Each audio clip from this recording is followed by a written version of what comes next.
చేసుకోవచ్చు అంటున్నారు. ఈసారి త్వరితగతిన అవుతాయి అంటున్నారు పనులు కూడా.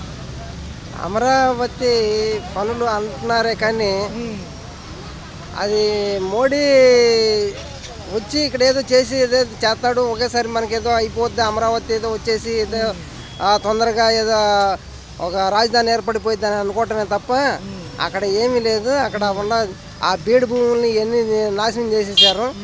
అదిను కాక ఇప్పుడేదో 44,000 ఎకరం అంటున్నారు. అవును సార్, మరొకసారి అంతర్జాతీయ విమానాశ్రయంతో పాటు ఇంకొంచెం బిల్డింగ్లు కావాలంటున్నారు. ఇప్పుడు ఉన్న గన్నవరం విమానాశ్రయానికే ఇక్కడ దిక్కులేదు. ఇప్పుడు అంతర్జాతీయ విమానం ఏం చేసుకుందామని ఇప్పుడు ఉన్నదాన్ని సరి చేసుకోవటం చేత కాలేకపోయినప్పుడు ఇంకా లేని దాన్ని పాకులాడతాం ఎందుకు? ఇప్పుడు ఉన్న రైతుల్ని నాశనం చేశారు. ఆ 3 పంటలు పండే భూమి అది, దాన్ని నాశనం చేశారు. ఇప్పుడు అమరావతి అంటే రేపు పొద్దున వాగులు వర్షాలు ఏదన్నా వస్తే అమరావతి మునిగిపోవటం తప్ప ఏది అక్కడ ఏం నిలబడి చేసేది ఏం లేదు. ఎందుకు అనవసరంగా చేసుకోవటం తప్ప ఆ రాజధాని ఎవడు కావాలండి? రాజధాని ఎవరు దాంట్లో రోజు పనిచేసేది ఏమన్నది? ఏం సామాన్య మానవుడు ఎవడైనా వెళ్తాడా? అందరూ ఇక్కడ ఇంటి దగ్గర ఎంఆర్ఓ ఆఫీసులకి ఎన్నో తాలూకాలకి దగ్గరలో ఉన్నట్టుకి వెళ్తాడు కానీ అమరావతిలో అసలు పనే ఉందా వాళ్ళకి? ఈ జనాన్ని ప్రతి ఒక్కరూ కావాల్సింది తిండి, గూడు, గుడ్డ, అది మెయిన్ అడుగుతుంది జనాలు ప్రతి ఒక్కడు. నీకు చేతనైతే వైద్యం ఉచితంగా చేయించు, విద్యా వైద్యం అనేది మెయిన్ కావాల్సింది. పిల్లల చదువు చెప్పించు. ఈరోజు ఒక అప్డేట్ వచ్చింది సార్, తల్లికి వందనం గురించి చెప్పేటప్పుడు వాళ్ళు ఏమంటున్నారంటే 15,000 ఒకసారి ఇవ్వలేము, 2 దప్పాలుగా 7,500 7,500 ఇవ్వడానికి కసరత్తు చేస్తున్నాం అంటున్నారు. ఈరోజు రేపు ఒక ప్రకటన రాబోతుంది. అసలు ఇవ్వలేనప్పుడు ఎందుకండి మీకు ప్రకటన చేయటం ఎందుకు? నేను హామీ ఇస్తున్నాను, మీకు తల్లికి వందనం వస్తుంది, ఎంతమంది పిల్లలు ఉంటే అంతమందికి ఇస్తాను అని చెప్పటము, తల్లికి వందనం ప్రతి నెల వేస్తానంటాము, ఇవన్నీ ఎందుకు? చేతనైతే చేయాలి, లేదంటే మానుకోవాలి, అంతవరకే. కానీ ప్రతి ఒక్కటి ఏదో నేనేదో పెద్ద పొడుస్తాను, నాకు విజనరీ ఉన్నది, నేను సంపద సృష్టిస్తాను, ఇప్పటికే 1,000 కోట్ల అప్పు తీసుకొచ్చి పెట్టారు. ఖజానా లోటు బడ్జెట్ సార్. ప్రతిసారి నాకేదో చేయాలని ఉంది, అయినా బడ్జెట్ లోటులో ఉంది, ఖజానా ఖాళీగా ఉంది. ఈ చేతగాని మాటలు ఎందుకండి మీకు? ఇవన్నీ అడుగుతుంటే ఒక పక్క లిక్కర్ స్కామ్లో జగన్ అరెస్ట్కి సర్వం సిద్ధం అంటున్నారు. అమిత్ షా ముందు ఫైల్ రిపోర్టు సిద్ధంగా ఉందంటున్నారు. నిజంగా చేస్తారా? జగన్ స్కాము అని అంటున్నారే కానీ సోనియా గాంధీనే తోక ముడుచుని కూర్చుంది. మీరంతా వాళ్ళ కింద ఏదైనా జగన్ స్కామ్ అంటున్నాం, మీ స్కామ్ బయట తీయండి ముందు. నిన్న 99 పైసలకి 36 ఎకరాలు అన్నారు. మరి దాన్ని ఎవరు చెప్పుకోవాలి? ఇలా తవ్వే కొద్దీ మీ భాగవతం బయటపడింది కానీ పక్కనాడు ముందు మీది ఏదో రాష్ట్రము వాళ్ళని ఇన్ని జైల్లో చేయటం అది కాదు ముందు కావాల్సినది. మెయిన్ ప్రసక్తి ఏంటంటే ప్రతి ఒక్క మానవుడికి కావాల్సిన వసతి ఉన్నదా లేదా అది చూడండి. మీకు కక్షపూరితంగా ప్రతి ఒక్కరిని జైల్లో వేయటం, అరెస్టులు చేయటం, ఇదే మీ తెలుగుదేశం పార్టీకి సంబంధించిన మంచి పార్టీ అని చెప్పుకునేది. మంచి చేయాలంటే అది కాదు. ప్రతి ఒక్కడికి కరెక్ట్గా వచ్చిందా లేదా, పథకాలు అందుతున్నాయా లేదా, రేషన్ బియ్యం వస్తున్నాయా లేదా. రేషన్ బియ్యంలో ఇప్పుడు కందిపప్పు ఎత్తేసారు, రేపొద్దున పంచదార తీసేస్తున్నారు, రేపొద్దున వచ్చిన బియ్యం కూడా వస్తాయో రావో కూడా నమ్మకాలు లేవు. ప్రతి ఒక్కరు కోరుకునేది ఏంటి? ఎవరైనా ప్రభుత్వం కది లేని వాళ్ళకి ఆదుకుంటుందని చెప్పేసి ప్రతి ఒక్కరు అనుకునేదే. కానీ ఏమే కానీ చేతకాని ప్రభుత్వం మాదిరిగా మీరు ఒక ముద్ర పడిపోయింది మీకు. విజనరీ అన్నావు, ఎందుకో తగలేసుకున్నా నీ అనుభవం అంతాను. ఏదన్నా చేతనైతే చెయ్యి, లేదంటే నా చేత కాదని చెప్పి మొహమాటం లేకుండా చెప్పేసేయి. నీకు అమరావతి ముఖ్యం కావాలనుకుంటే నీ అమరావతిలోనే ఉండిపో, జనాన్ని వదిలేసాయి. నేను తెలుగుదేశం వాళ్ళకే పెట్టండి, తెలుగుదేశం వాళ్ళకే పథకాలు ఇవ్వండి, వైసీపీ వాళ్ళకి ఇవ్వండి అంటే ఇవ్వకండి అని చెప్పినప్పుడు వైసీపీ వాళ్ళు మనుషులు కదా, వీళ్ళు పన్నులు కట్టడం లేదా, వీళ్ళు ఓటేయలేదా? నువ్వు ఓటేసి నువ్వు నీ సొంతంగా వస్తే నీకు కనీసం 30% కూడా నీ ఓటు చేత కాదు నీ దగ్గర తీసుకొచ్చుకోవడానికి. చూసుకున్నట్లయితే డిప్యూటీ సీఎం గారు సైలెంట్ అయ్యారు, ఎక్కువ శాతం రావడం లేదు. గతంలో ఎన్నో బేరాలు పెరిగారు, ఆయనేమైపోయారు? డిప్యూటీ సీఎం ఆకులు అరటిపండు అన్నట్టుగా అంత తోలు బొమ్మలాట్లో ఉండే ప్రసక్తి మనిషి ఆయనతో ప్రసక్తి లేదండి. ఆయన ఏదో రూపాయి కోసం కకృతిపడి ఆయన దగ్గర ఏదో చేరాడు. ఆయన రూపాయి ఇస్తేనే వచ్చి ఊళ్ళో వాగుతూ ఉంటాడు. ఆయన అనుకున్నా వేస్టే. చేతగానే దద్దమ్మ కింద లెక్క కట్టడమే తప్ప ఉండదు ఏం లేదు. భవిష్యత్తు ఏంటి? 4 ఏళ్ళు పైన ఉంది. ఒక పక్కేమో జగన్ గారు ఈసారి సంక్షేమం అమలు చేయకపోతే జనమే తీర్పు చెప్తారని ఆయన అంటున్నారు. అమలు చేసి మేము ఓడిపోయినా ఇట్లాగే ఉంటే మరి అసలు మీరు ఏమీ అమలు చేయలేదు, రేపు రిజల్ట్ మీకు దారుణంగానే ఉంటుంది అంటారు. ఏమండి ఒక విషయం, మీరు వీళ్ళు అంటున్నారు కాబట్టి రేపొద్దున ఎలక్షన్ పెడితే వైసీపీ వస్తుంది అని చెప్పేసి అందరూ అనుకుంటున్నారు. కాబట్టి ఈ ప్రభుత్వంలో ఏదే కానీ చేతకాలేదు చేయటం. రేపొద్దున జగన్ తెల్లారు లెగిస్తే ఏడుకొండల స్వామిని అందరూ ఏడుకొండలవాడ వెంకటరమణ అని మొక్కుకుంటూ ఉంటారు. అది వదిలేసి మీరు దేవుడు అని ఏదన్నా గుడికి వెళ్తే మొక్కుకోండి. తెల్లారు లేచిన కాడి నుంచి తెలుగుదేశం పార్టీ మొత్తం జగన్ నామస్మరణ చేస్తుంది. జగన్ అంటే మీకు అంత భయం వచ్చింది. అంత భయం రావాల్సిన అవసరం ఏముంది? మీకు అంత భయపడాల్సిన అవసరం ఏముంది? తెలుగుదేశం పార్టీ వాడు భయపడాల్సిన అవసరం లేదని మీరు ఇప్పుడు సంకలు గుద్దుకుంటున్నారు కదా. తెల్లారైతే జగన్ జగన్ అని నామస్మరణం చేస్తారు ఎందుకు? అది కాదు లెక్క. మీరు ప్రజలకు మనం ఏం చేస్తున్నాం అని చెప్పి ఈరోజు ప్రజలు తిరగబడితే ఇంటింటికి ఎమ్మెల్యే వచ్చి నీకు 15,000, నీకు 15,000, నీకు 5,000, నీకు 10,000 అని చెప్పి చెప్పుకొచ్చాడు. ఈరోజు ప్రజలు అనేవాళ్ళు ఒక్కసారి కానీ తిరగబడితే మీ ప్రభుత్వంతో సంబంధం లేదు నాకు. నువ్వు చెప్పావు ఇంటికి వచ్చి నాకు ఎమ్మెల్యేగా నువ్వు వచ్చి నాకు చెప్పావు నువ్వు ఇస్తావా చస్తావా అని చెప్పి మీ ఇంటి మీదకి వచ్చి పడితే మీరేమైపోతారు? పునర్శంకుస్థాపన ఎంతవరకు వర్కౌట్ అయింది అమరావతికి? మోడీ గారి పర్యటనతో ఒక్కసారితో 1,00,000 కోట్ల పనులు స్టార్ట్ అవుతాయా? 3 ఏళ్లలో 40 నుంచి 30% అన్న కనీసం చేస్తామంటున్నారు కదా. అది జరగాలంటే ముందు నమ్మకం ఉండాలి ప్రజలకి. ఎందుకంటే ఇప్పుడు అమరావతి అనేది ఎప్పటి నుంచో రాజధాని అని చెప్పని అన్నారు. ఒక ప్రభుత్వం మారింది, ఇంకో ప్రభుత్వం వచ్చింది, మళ్ళీ ఇప్పుడు టీడీపీ కూటమి ప్రభుత్వం వచ్చింది. ఇప్పుడు అమరావతి అనేది అక్కడ అసలు పనికిరాదని చెప్పని పైనుంచి ఆర్డర్ ఎప్పుడో వచ్చింది. ఆ లెటర్ దాన్ని మరి కప్పిపుచ్చారో లేకపోతే విడుదల చేశారో తెలియదు.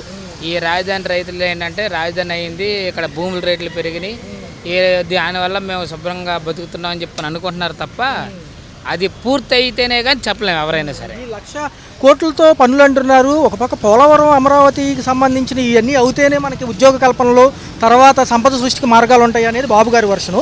మరి రైతుల పరిస్థితి ఏంటి? 44,000 ఎకరాలు మరోసారి ఇస్తారా? అంతర్జాతీయ విమానాశ్రయం కూడా ఉందంటున్నారు.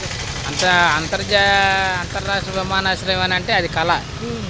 అది ఇంకొక 10 సంవత్సరాలనే జరగదు.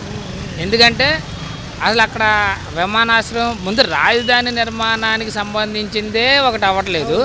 మళ్ళీ ఇప్పుడేమో అంతర్జాతీయ విమానాశ్రయం అని అంటే అసలు దేనికి అంతర్రాష్ట్ర విమానాశ్రయం దేనికి? గన్నవరం ఎయిర్పోర్ట్కి చుట్టుపక్కల స్థలాలు కూడా పరిశీలించారు, కాలేజీలు కూడా అక్కడ తీపిచ్చారు కదా గవర్నమెంట్ కాలేజీ. అదే అంటుంది మేము కూడా.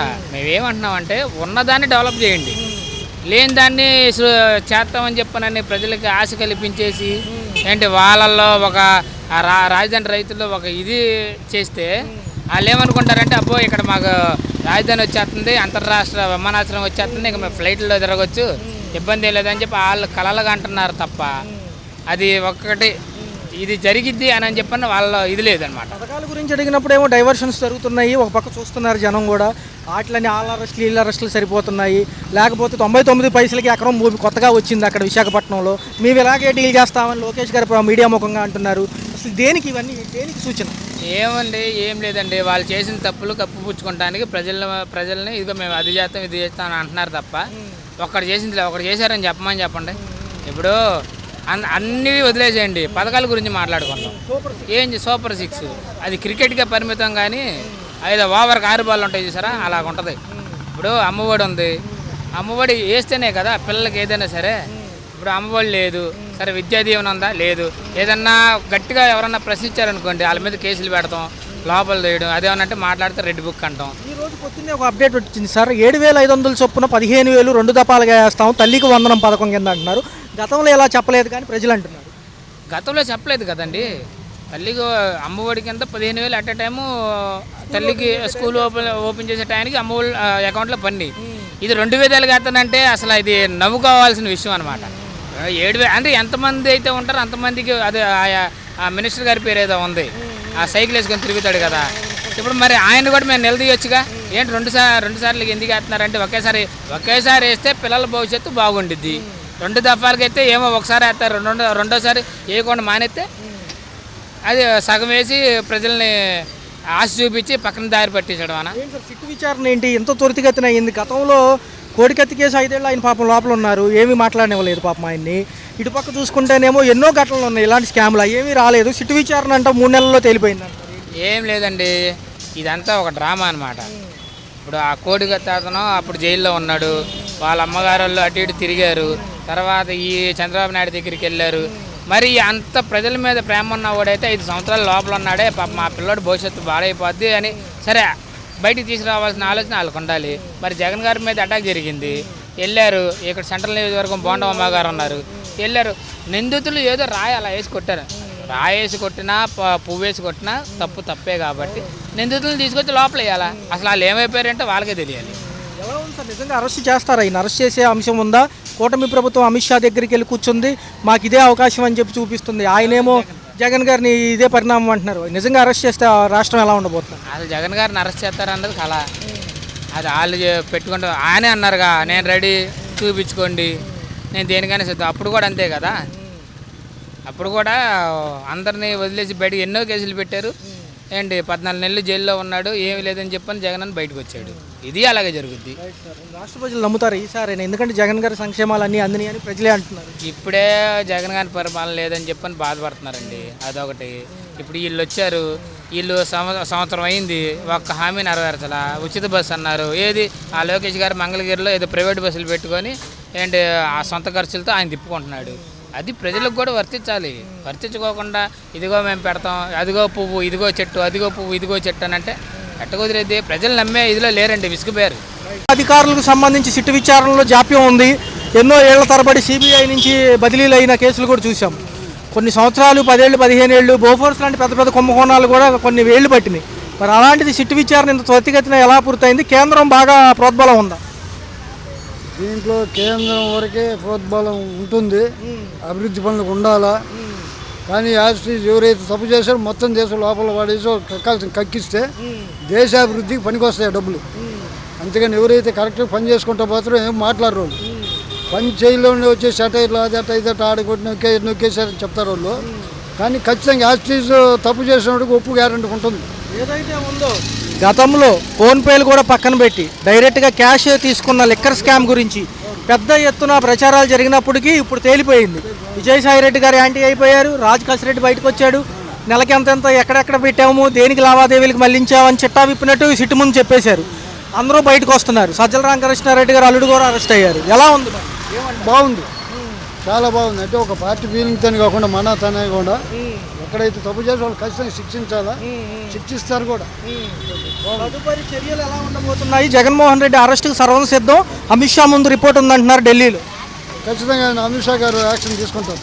ఎవరైనా చోర్రోళ్ళు, ఈ టీడీపీనా, జనసేననా, లేదంటే వైఎస్ఆర్సీపీ చోర్రు, ఎవరైతే తప్పు చేసిన ఖచ్చితంగా లోపల వేస్తారు. ఇప్పుడు దాకా ఏదో సర్దుకున్నా వీళ్ళు ఇచ్చలేడికి చేసేవాళ్ళు చేసేంత లోపల వాళ్ళు కక్కిస్తే ఆ డబ్బులు అభివృద్ధి పనులకు ఉపయోగపడతాయి. ఎలా ఉంది సార్? ఒక పక్క చూసుకుంటేనేమో ఇటుపక్క మనకు తల్లికి వందనం గురించి ఒక అప్డేట్ వచ్చింది. అయితే 15,000 పిల్లలకి ఇవ్వాలి కదా, ఏదైతే ఎంతమంది ఉంటే 7,500 చొప్పున 2 దఫాలుగా ఇద్దామని ఆలోచనలో ఉంది ప్రభుత్వం. మంచి పరిణామమే అది, మంచి పరిణామం. 2 దఫాలు 2 10 ఇవ్వడం అనేది మంచి పని. అన్ని పనులు చూసుకోవాలి కదా, ఇది ఒకటే బటన్ ఒకటండి లేదు కదా. ఇది అన్ని సక్రంగా 4 వైపులు చూసుకుంటూ వస్తున్నారు కాబట్టి నిదానంగా అన్ని పనులు సరసంగా అవుతాయి. విద్యార్థులు దానికి అర్హతకు గాను 75% హాజరు ఉండాలి బళ్ళల్లో అంటున్నారు. రేపు జూన్కి బళ్ళు ఓపెన్ అవుతాయి. మళ్ళీ దానికంటే ముందు మేలోనే ఎండింగ్ కల్లా ఇది తేలిపోద్ది అంటున్నారు. కసరత్తు మొదలు పెట్టారు. ఒక వారంలో ఏదో ఒక అప్డేట్ వచ్చింది. ఏమంటారు దానికి? 75% హాజరు కంపల్సరీ చేస్తేనే బెటర్. అంటే కొన్ని పనులు వాళ్ళ పనులు సక్రంగా జరగాల, న్యాయం జరగాలంటే 70% రేపు వాళ్ళు జాబ్ వచ్చే పనులు సక్రంగా చేస్తారు. 70% పెట్టడం మంచిది. మరి 2వ తారీఖు మోడీ గారి పర్యటనలో ఈసారి ఎలా ఉండబోతుంది? ఒక పక్క దేశం అంత పెద్ద విపత్తును ఎదుర్కొని ఉంది, ఒక పక్క టెర్రరిస్టుల అటాక్తో బాగా గుతైలైంది. మరి ఏమంటారు? మోడీ గారి ప్రకటన ఎలా ఉండబోతుంది? ఇక్కడ ఏం చెప్పబోతున్నారు? మట్టి నీరుతో ఇంకేమైనా ఇస్తారా, లేకపోతే మట్టి నీరేనా? 1,00,000 కోట్లతో తొలిదేశ పనులు అంటున్నారు. మోడీ గారు హెల్ప్ చేస్తారు. అంటే వచ్చే చేయడానికి వస్తున్నారు కాబట్టి 100% 50% చేస్తారు. మీరు చెప్పినట్టు వారు ఒకటి ఇదేంది డిక్లేర్ అయింది కదా, అది ఇది అన్నీ చూసుకొని రావాలా. నిదానంగా అన్ని పనులు సక్రమంగా చేస్తారు మోడీ గారు కూడా. కూటమి ప్రభుత్వం ఆ ఏర్పాట్లలో బిజీగా ఉంది. 5 లక్షల మందితో సభ అంటున్నారు. మరి ఎలా ఉండబోతుంది? ఈసారి కట్టుదిట్టమైన చర్యలు ఉంటాయి సెక్యూరిటీ పరంగా? సెక్యూరిటీ పరంగా ఉంటుంది, ఉండాలి కూడా ఉంటుంది. అన్ని పనులు సక్సెస్ అవుతుంది. ఫైనల్గా చూస్తే ఎలా ఉంది సార్? టోటల్గా చూసుకున్నట్లయితే 11 నెలల పరిపాలన బాగుందా? ఎక్సలెంట్ అండి. ఎక్కడ గొడవలు లేవు, అరాచకాలు లేవు, ఈ రౌడీజం లేదు. ఎవరి పనులు చూసుకొని పోతున్నారు. పరిపాలన అయితే బాగుంది. అమరావతి పర్యటనకు మోడీ గారు 2వ తారీఖు మే వస్తున్నారు. మళ్ళీ ఒకసారి పునర్నిర్మాణం అంటున్నారు. దాంతోపాటు 1,00,000 కోట్లతో 3 ఏళ్లలో తొలిదశ పనులు పూర్తి చేస్తామంటున్నారు. ఒక 30 నుంచి 40% అన్న అవడానికి ఆస్కారం ఉందని అంటున్నారు. ఎలా ఉంది? ఉందండి, బాగానే ఉందండి. ఎందుకంటే టీడీపీ వచ్చింది కదా, చంద్రబాబు నాయుడు అన్నీ బాగా చేస్తాను. ఈసారి మట్టుగా చాలా ఇదిగా చేస్తారండి, ఇబ్బంది అయితే ఏం లేదు. అది గతంలో జరిగిన లిక్కర్ స్కామ్కి జగన్ గారు ఖచ్చితంగా లోపలికి వెళ్తారని చెప్తున్నారు. ఎవరికాళ్ళు చూసుకున్నట్లే సిట్ విచారణ కూడా తేలిపోయింది. అమిత్ షా గారు కనుక ఊగొడితే ఆయన అరెస్ట్కి ఖాయం. మరి ఏంటి, మరి చేస్తారా, సింపతి వచ్చిందని వదిలేస్తారా? చేస్తారండి. సింపతి అనేది ఇప్పుడు తప్పు చేశాడు కాబట్టి తప్పదు, అది ఎలాగుంటుంది అనేది ఇదండి. ఎందుకంటే ఆయనకు అత్యంత సన్నిహితులే పేర్లు బయటలు పెట్టారు, చూసే ఉంటారు. సిట్ విచారణ అన్నీ చూసే కాబట్టి ఇబ్బంది ఏం లేదు. ఎందుకంటే చంద్రబాబు నాయుడు అనేది చాలా బాగా చేస్తానండి. అన్ని కూరగాయలు కానీ ఏదైనా సరే రేట్లు తగ్గు ఉన్నాయి, రీజనబుల్గా ఉందండి. ఇంకా జగన్ ప్రభుత్వం వచ్చినాకే నిక్కర్ అనేది చాలా స్కామ్ జరిగింది. ఆ మందు కూడా ఎక్కువే. ఇప్పుడు అన్న క్యాంటీన్లు పెట్టారు, అన్నీ బాగానే ఉన్నాయి శుభ్రంగా. ఎందుకంటే పేదోడు రోదోడు రిక్షావాడు అందరూ తింటారండి. చాలా బాగుంది ఆయన ప్రభుత్వం. 11 నెలల పరిపాలనలో ఏ అంశాలు బాగా నచ్చాయి, ఏ అంశాలు త్వరగా అయితే బాగుంది? నచ్చాయంటే ఆ కూరగాయలు కానీ సరుకులు కానీ నిత్య సరుకులు కొద్దిగా తగ్గాయండి. అన్న క్యాంటీన్లు అనేది మా లాటోళ్ళు కొద్దిగా కష్టపడే వాళ్ళు ఏదైనా భోజనం అనేది చేయటానికి అన్నీ బాగున్నాయి సార్. ఉన్నాయా ఈ ప్రభుత్వాలు వచ్చాయి? ఆ పనులు ఉన్నాయి సార్, ఈ ప్రభుత్వం వచ్చినాక పనులు ఉన్నాయి. ఇంకా ఆ ప్రభుత్వంలోనే ఇసుక ఆపేసాడు స్టార్టింగ్ ఎక్కగాన, చాలా ఇబ్బంది అండి జరిగిందండి మాకు. ఇవాళ ఒక అప్డేట్ వచ్చింది, తల్లికి వందనం ఇస్తామన్నారు 15,000 పిల్లలకి, ఎంతమంది ఉంటే అంతమందికి. అయితే 2 దఫాలుగా ఇస్తామంటున్నారు, 7,500, 7,500. మంచి పరిణామం. మంచి పరిమాణం అండి. ఎందుకంటే ఇప్పుడు ఆయన ఎక్కి సంవత్సరం అవుతుంది, ముందు లెక్కలు అన్నీ చూడాలి కదండి. ఇస్తామని చెప్పాడు, 7,500, 7,500 ఇచ్చినా పర్లేదు అండి. ఎందుకంటే ఒకేసారి ఫస్ట్లో ఇస్తామనుకున్నారు అంటే 7,500 అంటే మళ్ళీ ప్రతిపక్షాలు ఏమన్నా హడావుడి చేస్తాయి? హడావుడి ఏం చేయండి, ఎందుకంటే ఇస్తానన్నాడు కాబట్టి ఇస్తాడు. 2 విధాలుగా ఇస్తానుగా, ఏదైనా చేతికి అనేది 15,000 వస్తున్నాయి కదా సార్, దానివల్ల ఇబ్బంది ఏం లేదండి. బాగా చూస్తానండి చంద్రబాబు నాయుడు, శుభ్రంగా ఉందండి, ఏ గొడవలు లేవు, ఏమీ లేవు. డిప్యూటీ సీఎం పవన్ కళ్యాణ్ గారి పనితీరు ఎలా ఉంది? ఆయన బాగుందండి. ఆయన కూడా ఎందుకంటే తప్పు అనేది కంపల్సరీ ఒప్పుకోడండి, ఆయన తప్పు చేయడు, అంతా బాగుందండి ఆయన ప్రభుత్వం కూడా.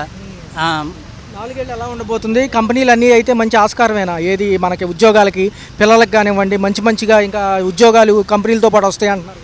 వస్తాయండి, ఎందుకంటే చంద్రబాబు నాయుడు అనేది చెప్పాడంటే కంపల్సరీ చేస్తారు సార్. శుభ్రంగా అన్నీ ఉన్నాయండి, అది అందరికి ఉద్యోగాలు వస్తాయి, శుభ్రంగా మంచి కంపెనీలు వస్తాయి, అన్నీ చేస్తూ ఉంటాయి సార్. సంపద సృష్టికి భాగంగా ఇవన్నీ వస్తాయి అంటున్నారు, మంచి పరిణామం. మంచి పరిణామేనండి ఇది. ఏ అంశాలు నచ్చాయన్నాయి? 11 నెలలు చూశారు దగ్గర వీళ్ళు వచ్చి, కొత్త కూటమి ప్రభుత్వం, వీళ్ళ ఐడియాలజీ అంతా డెవలప్మెంట్ కదా, ఎలా? ఓన్లీ డెవలప్మెంటే కానీ ఇప్పుడు మళ్ళీ అన్నీ చూసుకోవాలి కదా, మన రైతులకి ఇవన్నీ కూడా చూసుకుంటా ఉంటే ఇంకా బెటర్గా ఉంటుంది అని నా ఉద్దేశం. నిజంగా ఉచితాలు ఎంతవరకు ఇస్తే బాగుంటుంది? ఉచితాలు ఎక్కువకుండా మనకి ఎంతవరకు కావాలో ప్రజలకి అంతవరకు ఇచ్చుకుంటే చాలా ఉత్తమంగా ఉంటుంది అదంతా. ఏదైతే ఉందో అంతర్జాతీయ విమానాశ్రయంతో పాటు ఐకానిక్ టవర్స్, బిల్డింగ్స్ కడతామంటున్నారు కదా, మరొక 44,000 ఎకరాలు ఉంటే ఇంకా బాగుండేది అంటున్నారు. తదుపరి చర్యలు తీసుకుంటామంటున్నారు దానికి కూడా. ఒకవేళ ఇస్తే బాగుంటుందా? ముందు ఇది డెవలప్ చేసాక తీసుకుంటే? ముందు ఇది డెవలప్మెంట్ చేసిన తర్వాత నెక్స్ట్ గవర్నమెంట్ కూడా ఇదే వస్తే అప్పుడు అది తీసుకున్నా ఇంకా ప్రయోజనంగా ఉంటుంది. చూస్తే లిక్కర్ స్కామ్ ఎక్కడికక్కడ బయటకు వచ్చేసింది గత ప్రభుత్వాల్లో. ఏదైతే ఉందో అరెస్ట్ తప్పదు, జగన్ గారి పేరు కూడా బయటకు రావడం జరిగింది. ఎక్కడ చూసినా అదే గోల. సిట్ కూడా బాగా ఫాస్ట్గా ఉంది. అమిత్ షా గారు అంటే లోపలికి వెళ్తారు ఆయన. మరి చేస్తారా, సింపతి వచ్చిద్దని చేయకుండా ఉంటారు? ఇది రాజకీయ మధ్యలో ఉన్న ఇది మధ్య వాళ్ళు చివరికి ఒకటే అవుతారన్న, ఇది మటుకు ఖచ్చితంగా చెప్తున్నాను. కాకపోతే ఈ స్కామ్ అన్నది జరగకుండా అంటే డిజిటల్ పేమెంట్ అన్నది కరెక్ట్గా ఉంటుంది. ఈ రోజు పొద్దున్న తల్లికి వందనం గురించి అప్డేట్ వచ్చింది. 2 దఫాలుగా 7,500, 7,500. ఎంతమంది పిల్లలకు ఉంటే అంతమంది 15,000 ఇస్తామన్నారు కదా, అది 7,500 ఇచ్చినప్పుడు 2 దఫాల్లో ఇస్తామంటున్నారు, మంచి పరిణామం. 2 దఫాలు అన్నది కొంచెం ఇబ్బందిగానే ఉంటుంది, తర్వాత ఎలక్షన్లో ఇది ఎఫెక్ట్ కనబడుద్ది. అది మరి ఎలా అన్న, సంక్షేమం చేసింది నేనే అంటున్నారు ఆయన, మళ్ళీ 2.0తో జనంలోకి వస్తానంటున్నారు. మరి ఎలా ఉంది? ప్రజలకి ఇంకా సమయం ఉంది కదా, 4 ఏళ్ళు పైన ఉంది కదా. 4 ఏళ్ళు పైన ఉంది కాబట్టి ఇంకా వేచి చూడాలి. అది అంతా బాగానే ఉందంటారు. ప్రస్తుతానికైతే అంతా బాగానే ఉంది. డిప్యూటీ సీఎం పవన్ కళ్యాణ్ తీరు ఎలా ఉంది? ఆయన పనితీరు ఎలా? ఆయనకి కొంచెం అడ్డంకులుగా ఉన్నాయి కొన్ని చేయాలంటే, అవి కనుక కొంచెం పక్కగా పెట్టగలిగితే ఇంకా బెటర్గా చేయొచ్చు. ఆయన సూపర్ 6 ఖచ్చితంగా అవుతుందా 4 ఇయర్స్లో? సూపర్ 6 అన్నది ఖచ్చితం అయితే నేనైతే చెప్పలేను, కన్ఫామ్గా చెప్తున్నాను. ఏది కన్ఫామ్ అయితే అవ్వవు, ఎందుకంటే మనకి ఉచిత బస్సులు అన్నీ ఉన్నాయి కదా, మహిళలకు ఉచిత బస్సు అన్నది చాలా వరకు అవ్వదు, ఎందుకంటే తెలంగాణ గవర్నమెంట్ కూడా అందులో సక్సెస్ అవ్వలేకపోయింది కాబట్టి. అది నేను చూసినంత వరకు, నేను తెలంగాణ కూడా తిరిగాను కాబట్టి చెప్తున్నాను. కరెంట్ ఛార్జీలు, రోడ్ల వ్యవస్థ ఎలా ఉన్నాయి? Final question. రోడ్లు అయితే సూపర్ నెంబర్ 1. కరెంటు ఛార్జీలు తగ్గిస్తారని చెప్పి అనుకుంటున్నాను. అమరావతి పనులు కనుక త్వరితన ఈ 3 ఏళ్లలో పూర్తయితే 30 నుంచి 40% మంచి ఆస్కారమే అంటుంది ప్రభుత్వం. అయితే మోడీ గారు పునర్శంకుస్థాపనతో కొద్దిగా ఆశలు చిగురిస్తాయంటున్నారు. ముఖ్యంగా ఆంధ్రప్రదేశ్ జనాలకి శుభాకాంక్షలు. ఎందుకంటే అమరావతి మళ్ళీ పునర్జీవనం పొందుతున్నందుకు గాను ఇన్నాళ్ళు మన 5 ఏళ్ళు మన క్యాపిటల్ ఏది అని అంటే చెప్పుకోలేని స్థితిలో ఉన్నాం. క్యాపిటల్లా అని మళ్ళీ ఎదురు ప్రశ్న వేసాం. కానీ ఇప్పుడు ఒక క్యాపిటల్ ఒకటి ఉంటుంది మనకి. దానితో పాటుగా మనకి ఒక అమరావతి బాగా అభివృద్ధి పొందుతుంది. సౌత్ ఇండియాలో నెంబర్ 1గా రాజధానిగా తయారవుతుందని ఒక ఆశ. ఏదైతే ఉందో అంతర్జాతీయ విమానాశ్రయంతో పాటు మరో 44,000 ఎకరాలు కనుక ఉండుంటే ఇంకా బాగా చేయొచ్చు అంటున్నారు. కానీ రైతులకు నమ్మకం ఉందా ఈసారన్నా? ఎందుకంటే గత 10 ఏళ్ళు పోయినట్టే కదా. ఎన్నేళ్ళు పోయినా కానీ నారా చంద్రబాబు నాయుడు మీద మంచి అభిప్రాయం ఉంది. కూటమి ప్రభుత్వం మీద మంచి అభిప్రాయం ఉంది. ముఖ్యంగా పవన్ కళ్యాణ్ గారి మీద. అందువలన ఖచ్చితంగా మన అమరావతి అభివృద్ధి పొందుతుంది. ఇందులో ఏ సందేహం లేదు మాకు. సూపర్ 6 పథకాలు నిజంగా అర్హులకి ఇస్తే బాగుంటుంది అంటారా? దాదాపు అందరికీ ఇచ్చినట్టుగా పోయిన ప్రభుత్వం అందరికీ ఇవ్వాలి. పోయిన సంవత్సరం ప్రభుత్వం ఇచ్చింది, డబ్బులు ఇచ్చింది, కానీ పనులు లేవు. ఈ ప్రభుత్వంలో పనులు ఉంటాయని ఆశ ఉంది. మరి డబ్బులు ఎవరెవరికి అందుతాయో మాకైతే తెలియదు, కానీ మేము డబ్బులు అందుకునే స్థితిలో నుంచి పైన ఉన్నాం. కొంచెం మాజీ ముఖ్యమంత్రి గారు జైలుకి వెళ్ళే అవకాశం ఎక్కువ ఉందంటుంది కూటమి ప్రభుత్వం. నిజమేనా? No comment. ఎలా ఉంది చూస్తుంటే 11 నెలల పరిపాలన ఏమనిపించింది? రోడ్ల వ్యవస్థ పాటు నిత్యావసర ధరలు ఎలా? అభివృద్ధి ప్రారంభమైందండి. పోయినసారిలాగా గతుకుల్లో నడుములు ఎరగొట్టుకోలేదు. జనాలు కొంచెం ఆనందపడుతున్నారు. ఎలా ఉంది సార్? పవన్ కళ్యాణ్ గారు బాగా చేయగలరంటారా? చేశారు కాబట్టి 24వ స్థానం నుంచి 2వ స్థానానికి వచ్చింది పంచాయతీరాజు. అభివృద్ధి ఆయన చేస్తున్నారు, బాగుంది. ఆయన పని ఆయన చేసుకెళ్తున్నారు. ఇంతవరకు 70 ఏళ్లలో ఎప్పుడు కూడా వెళ్ళినటువంటి ప్రదేశాలకి ఒక రాజకీయ నాయకుడు వెళ్ళటం అనేది జరిగింది. అది చాలా అద్భుతమైన విషయం. వాళ్ళకి రోడ్లు పడుతున్నాయి, వాళ్ళకి ఆనందపడుతున్నారు. ఆ ఆనందం అందరికీ కావాలి. హలో, తెలుగు రాజ్యం ఛానల్ చూస్తున్నారా? సామాజిక రాజకీయ జీవన చిత్రణే తెలుగు రాజ్యం. అతిశయోక్తులు అసత్యాలు ఉండవు. రాజకీయ కోణం కాదు, ప్రజా కోణమే కొలబద్ద. తెలుగు రాజ్యం వీక్షణ మీ ఉత్తమ అభిరుచికి నిదర్శనం.